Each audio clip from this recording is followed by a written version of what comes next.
Hello. No, I said the opposite of that. This is acting. I'm not actually on the phone. In fact, this is a remote. My name is Christopher Retort. I've been a stand-up comedian for about 3 months, but an improv comedian my whole life.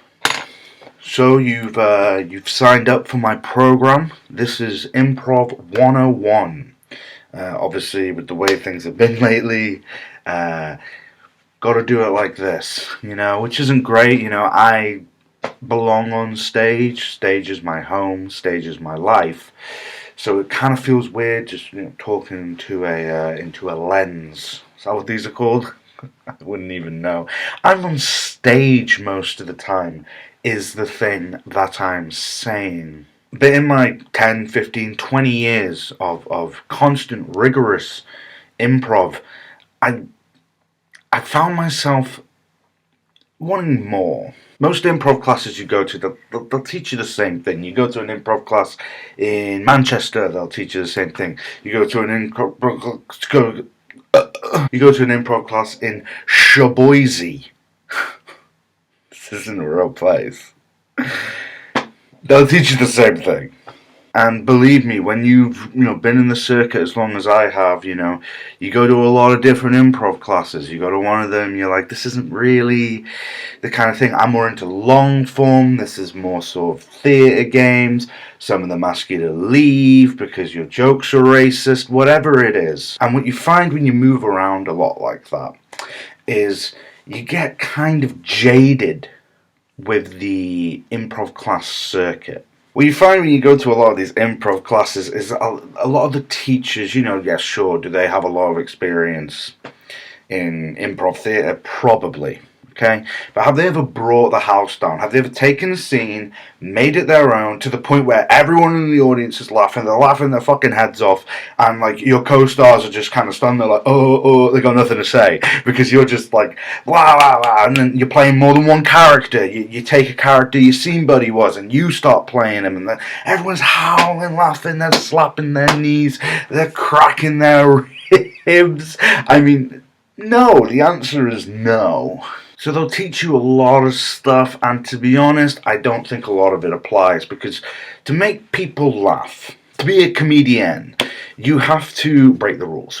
It's just how it works. The rules are there to be broken, and there's a lot of improv rules, and I want to give you my improv rules as a highly successful, very funny improv comedian who's been in the industry for about 20 years, who's performed shows with some of the greats. Does the name Richard Spengles ring a bell? Yeah, me and Richie go way back. Back when we did the Chuckle Boys. We did the Chuckle Boys for about 5 years. I wasn't there for the full 5. I was about like a 2-month stint. I like to consider it like a special guest appearance, but I was there for about 2 months stint, and then obviously he swapped me out for Adam Links. But I mean, you'll see now. I mean, who's better, me or Adam? So anyway, welcome to my Improv Class 101, Lesson 1, The Rules of Improv. So probably the first rule you're going to get if you pay for a sort of standard, lackluster improv lesson will be the rule of yes and. Yes and is basically a way for a comedian to go, hey, I'm not that funny. For a comedian to go, this person's funnier, so listen to them. That's not the point. A game of improv is a game at the end of the day, and there are winners and there are losers, and the points are determined by laughs. And if you're sitting there going yes and, yes and, yes and to whatever your more prominent competitor, some people say players, some say, I don't know, improv teammates, but you're competing. And what you're effectively doing in that scenario, it's like a game of tennis. It's like a game of tennis. And you're just letting them get all the touchdowns. You're letting them get all the 3-pointers. But that is not what improv is about. The improv, at the end of a scene in improv, you want The other guy or girl or non-binaries, you want them to be completely lost. They don't know what to say. And then you've got the whole audience howling laughing at your brilliant characters, your impressions, your accents. Accents are big. Everyone loves an accent and an impression. But we'll get to that. So here's my alternative. So you have the yes and. Bullshit. Bad comedians do yes and. That is a fact.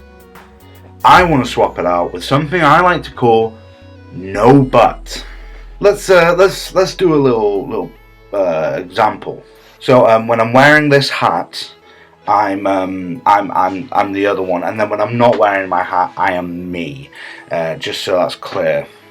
Someone in the audience would shout out a suggestion, typically. Go to the doctor's office. Okay. Easy. Fall asleep. That was falling asleep. Hey, doctor. I'm feeling really sick. I've got a stomach ache. No, you don't. No, you don't. You got your hair's on fire. Your hair's on fire. And then the other guy's got to go, oh, what am I going to do? Because you end up training your fellow improvisationers. And that's good. That's what you want. You know, you want to be training each other. Obviously, if you're naturally gifted, you don't really need it. But you can always act as like a teacher. And that's another thing. If you end up going to an improv class, you're also the teacher there. So feel free to teach people, including the teacher. But no, I highly recommend the no but method. The no but method is a really good way to make everyone, most importantly yourself, really, really sharp. And at the end of the day, it's all about who's the star. Sorry, that's how it is. Hopefully you never end up on an improv stage with me. Ooh, feel bad for that person. Next rule is, be the director. If you have an idea going into a scene of where you want it to go and what the punchline is, you've got to be the one to manipulate that. So if someone comes in and they're standing in the wrong place, you need them to stand somewhere, you tell them where to stand. If they say the wrong thing, you correct them. No, you're supposed to, silently, because you don't want to ruin the scene, but you go, no, say this. Say this. And what this does then is it makes you like a triple threat. You're an actor, you're a comedian, and you're a director, you're a stage director, and then any sort of talent scouts will see you going like shh, and then making the hilarious punchline that gets the big laugh, and they'll go, huh, interesting, this person is really funny, and they're handsome, and they can direct. What more do you want in this industry at the end of the day? What more can you ask for? Nothing, really. It's really the best thing to be. Take it from me. My next tip is, let's say you're on stage and you're kind of hitting a wall.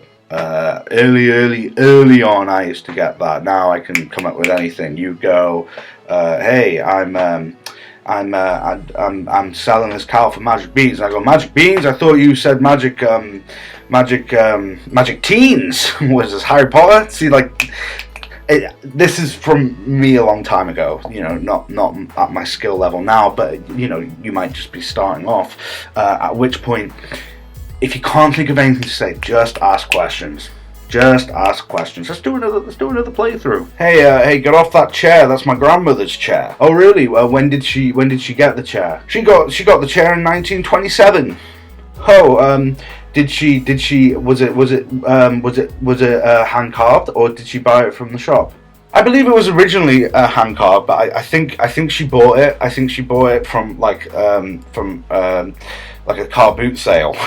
And now there's a scene going on. There's a dialogue exchange. It's just a great way for jokes when you're starting off and you're not as sharp as you'd be at like my level. It is a great way to let jokes cook. Cook? What am I, a chef? See, that's just an example of the kind of humour that you can eventually get to. Although don't compare yourself to that level, because like I said, I have a lot of experience. There's an advent calendar here. Advent calendar, Advent, I'll invent a calendar to tell you to be, so you can see when the next show is, because you're going to want to be there for that. And then that's a plug as well. Next tip, let's say the scene's getting a bit boring. You know, one person's bagging groceries, the other one's the customer, and it's kind of going on, and you see in the audience, oh, they're checking their phone. A good way to do that is to initiate a flashback or a flash forward. You know, just if you've seen people in the audience start to tune out, just go. It's 10 years ago, and we've met before, and you know, announce it like that, and do this with your hands. And again, it forces the competitor you're with to play at your level, so you're not bringing yourself down. They now have to come up with what's going on and leave them the scene. So you go, it's a flashback, it's 10 years ago, we've met before, and then just look at them like this, and then they have to figure out, okay, well, what does that mean? And they'll thank you for it in the end.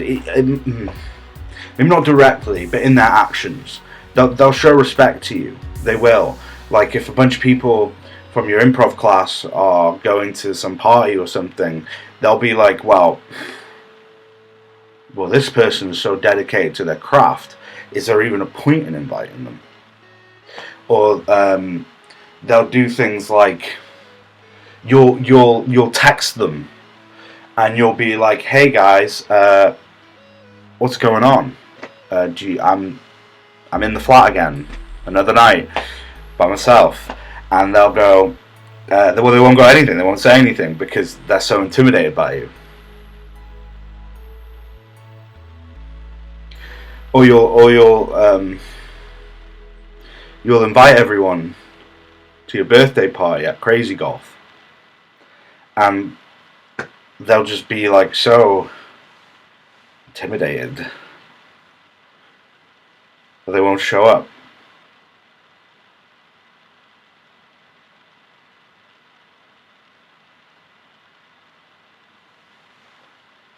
Next tip. Nothing's worse than when you're with a scene competitor and they change something. They like add something to the scene. They go like, oh, suddenly, out of nowhere, I guess, this thing's happened, you know? And what you want to do is, because that just confuses the audience. At the end of the day, you're there for two people, you and the audience. And if you go there and you're an audience member and things are changing, there's all this stuff being added on, you lose track of what the scene's even about. And like we mentioned before, there are things that you will go into a scene wanting to get to. You'll want to get to that point. And if you screw that up, it can really fuck up the scene. Excuse my French. It's a French accent. So if someone goes, if you're in a doctor's office, for example, and you're there and you have a health complaint, and then your scene competitor who's playing the doctor suddenly says something like, I don't know, I see you brought a trombone here with you. I mean, what does a trombone have to do with the scene? Why is it in a doctor's office? It doesn't make any sense. And the audience might laugh, but you got to tell the difference between like an uncomfortable laugh, like a laugh of like, oh, I don't know, I can't follow, so we're all gonna laugh, I guess, like as a support thing, and like the kind of laughter that like a scene sealer will get, where it's like sporadic and people are like doing that silent laughter, and it comes out in these like little whimpers. I think that's just as an extra tip. Know the difference between like a real laugh and oh, I feel bad for this performer, I'm gonna laugh, because a real laugh isn't some sort of uproarious, hysterical laughter. Usually, it's middling, and it kind of sprinkles throughout the audience, and they'll look at each other because they're not sure if they should laugh because maybe your stuff's a little bit edgy. You know, I've been known to do that, especially with my accents. So if someone goes, I see you brought a trombone here with you, you go, no I didn't. No but. No I didn't. You're crazy and I think you might have schizophrenia and maybe I'm the doctor now. And everyone's like, whoa, what's going on? This is too funny, I can't handle it, please stop. Because you always want the audience to want less. That's what I say. There's nothing better than stepping out in the theatre to have your vape and you're hearing the audience going, yeah, it was good, it just went on too long.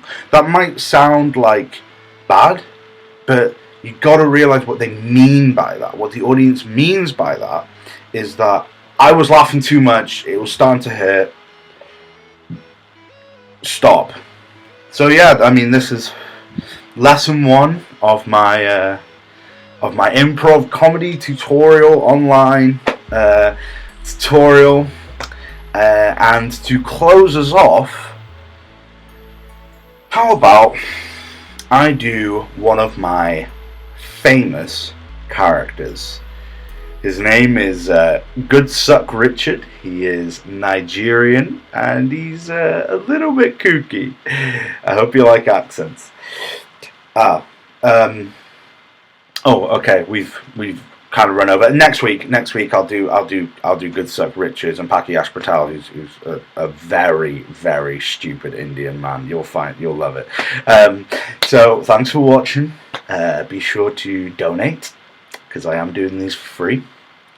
And I don't know if you can tell, but I'm currently in my uncle's guest room because people were a bit too intimidated to come to one of my shows, a lot of my shows. They don't. If I'm performing in your area, stop by. You know, I often do community centres. That's about it. I go around and I do community centres. And if you do come, don't be surprised if you're the only one there, because a lot of people don't like improv, like as a genre, and that's fine. It's fine. One of those things.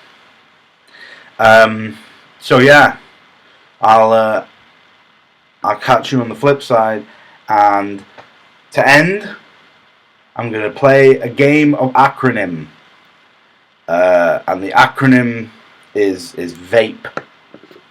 VAPE stands for very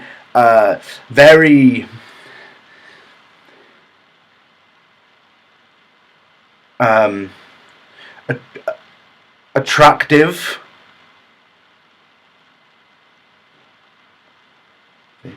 very attractive person, egg.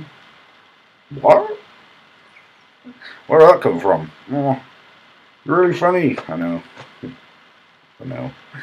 I am. Bye.